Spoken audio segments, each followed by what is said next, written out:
मित्रांनो, गेल्या कित्येक दिवसापासून कर्जमाफीच्या टॉपिकमध्ये शेतकऱ्यांचं लक्ष घालून पीक विम्याचा टॉपिक हा शेतकऱ्यांपासून दूर केला जात आहे. सरकारतर्फे शेतकऱ्यांसाठी पीक विम्याची जी रक्कम होती, ती कापसाची रक्कम म्हणा, तुरीची रक्कम म्हणा, किंवा ज्या जिल्ह्यातील शेतकऱ्यांना अद्यापही 1 रुपयासुद्धा पीक विमा मिळालेला नाही, अशा जिल्ह्यातील शेतकऱ्यांना पीक विम्यापासून वंचित ठेवलं जात आहे आणि कर्जमाफीच्या टॉपिककडे शेतकऱ्यांचं लक्ष वेधलं गेलेलं आहे.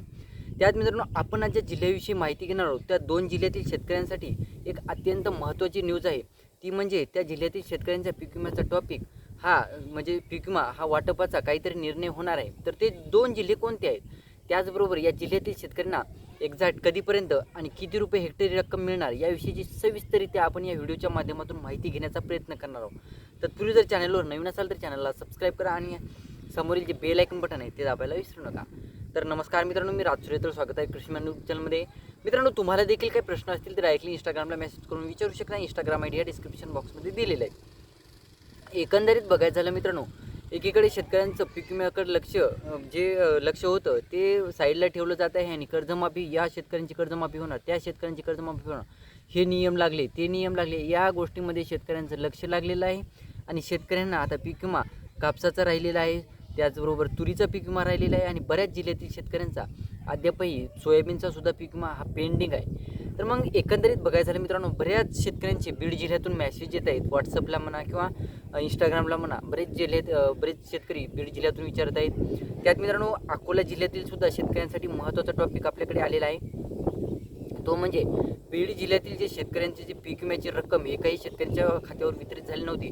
तर कृषी मंत्री दत्तात्रय भरणे यांचा ताफा अडवण्यात आलेला होता आणि या ताफा अडवून शेतकऱ्यांना जे 17,500 रुपये हेक्टरी रक्कम देणार होते, याचं काय झालं असं विचारण्यात आलेलं.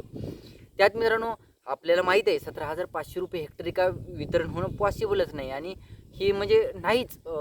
परंतु मित्रांनो, बीड जिल्ह्यातील शेतकरी जर तुम्ही असाल तर एक गुड न्यूज म्हणजे बीड जिल्ह्यातील शेतकऱ्यांचा जे दत्तात्रय भरणे यांच्याकडून जे पीक विम्याचा प्रश्न आहे तो मार्गी लावण्याचा विचार चालू आहे. आणि ज्या शेतकऱ्यांना म्हणजे स्टेटस वगैरे क्लेम म्हणजे स्टेटस वगैरेमध्ये जे तुमची क्लेम रक्कम वगैरे दाखवत असेल तर ते सुद्धा आपल्याला कमेंट करून सांगायचं आहे. आणि बीड जिल्ह्यातील शेतकऱ्यांबरोबरच जे अकोला जिल्ह्यातील जे शेतकऱ्यांचा पीक विम्याचा प्रश्न आहे, ते पीक विम्याचा जे अहवाल आहे तो मागवण्यात आलेला आहे दत्तात्रय भरणे यांच्याकडून. आणि लवकरच बीड जिल्ह्यातील जे शेतकरी बाकी आहेत किंवा बीड जिल्ह्यातील बरेच शेतकऱ्यांना म्हणजे टोटल म्हटलं तरी चालेल, त्या शेतकऱ्यांना अद्यापही पीक विमा वितरित झालेला नव्हता. म्हणजे बीड जिल्ह्याला पीक विम्यापासून काढूनच टाकण्यात आलेलं होतं असं सांगायला काही हरकत नाही. तर दत्तात्रय भरणे यांचा ताफा अडवून शेतकऱ्यांनी पीक विम्याची जी मागणी आहे 17,500 रुपयाचं काय झालं तुमचं असं विचारले असता त्यांनी लवकरच बीड जिल्ह्यातील शेतकऱ्यांचा जे पीक विम्याचा प्रश्न आहे तो आम्ही मार्गी लावणार आहे. त्याचबरोबर अकोला जिल्ह्यातील सुद्धा आम्ही पीक विम्याचे जे अहवाल आहेत ते मागवलेले आहेत आणि त्यावर जे आता टोटल शेतकऱ्यांना आहे, सरसकट तर नाही, परंतु जे शेतकरी पात्र ठरतील अशा शेतकऱ्यांना आम्ही पीक विम्याची रक्कम देणार आहोत बीड जिल्हा आणि अकोला जिल्ह्यातील. तर त्यांच्या म्हणण्यानुसार लवकरच आता पीक विम्याचा प्रश्न हा बीड जिल्ह्यातील आणि अकोला जिल्ह्यातील शेतकऱ्यांचा मार्गी लागणार आहे. लवकरच म्हटलं तरी चालेल, परंतु एक्झॅक्ट तुम्हाला वाटेल बाबा लवकरच म्हटलं तर जूनमध्ये लवकरच या महिन्यातच या पीक विम्याचा निर्णय होऊन जाईल. सध्या नाही मित्रांनो, जुलैमध्ये या पीक विम्याचा तुमच्या बीड जिल्ह्यातील शेतकऱ्यांचा पीक विम्याचा प्रश्न हा मार्गी लागणार आहे.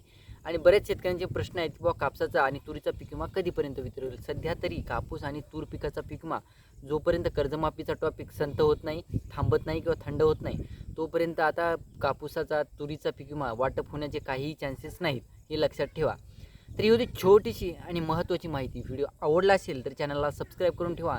असेच नवनवीन अपडेट तुम्हाला सर्वात अगोदर मिळून जातील. व्हिडिओ आवडला असेल तर जास्तीत जास्त शेतकऱ्यांमध्ये हा व्हिडिओ शेअर करायला विसरू नका.